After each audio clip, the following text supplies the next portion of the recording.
আসসালামু আলাইকুম, সবাই কেমন আছেন? আশা করি আলহামদুলিল্লাহ ভালো আছেন। আমি আল্লাহর রহমতে ভালো আছি আলহামদুলিল্লাহ। তো আজ শহরে আসছিলাম কিছু জিনিসপত্র কেনাকাটা করার জন্য। তো কেনাকাটা করার জন্য আমার ওয়াইফ আমার সাথে ছিল। তো তাকে আমি বললাম যে আসলে এখন তুমি কী খাবা বলো? তো সে আসলে বললো যে বার্গার খাবো।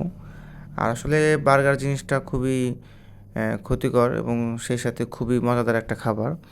আর যে জিনিসটা যত বেশি মজাদার সেই জিনিসটার ভিতরে ক্ষতির পরিমাণটা অনেক সময় বেশি থাকে। তার ভিতরে এই খাবারগুলো তার ভিতরে অন্যতম। আর বার্গার, যারা রেগুলার বার্গার খান তাদের জন্য আসলে স্বাস্থ্যের খুবই ক্ষতি হচ্ছে, সেটা এখন না বুঝলেও এমন একটা সময় আসবে তখন আপনারা সেটা বুঝতে পারবেন আসলে কত ক্ষতি। আর একটা বার্গারে মিনিমাম 250 থেকে 400 ক্যালোরি থাকে। আর এই 400 ক্যালোরি যদি আমরা হেলদি খাবার খাই সেক্ষেত্রে আসলে শরীরের ভিতরে হেলদি ফ্যাট জমা হবে, এটা শরীরের জন্য এবং মাসলের জন্য খুবই উপকার। আর এই ব্যাড ফ্যাট যেটা, এটা শরীরের জন্য খুবই ক্ষতিকর, যা দীর্ঘমেয়াদী একটা সমস্যার সৃষ্টি করে। তাই আমাদের সকলের উচিত হেলদি ফুড খাওয়ার জন্য। আর সবাই আমার জন্য দোয়া করবেন, ভালো থাকবেন। আল্লাহ হাফেজ, টাটা।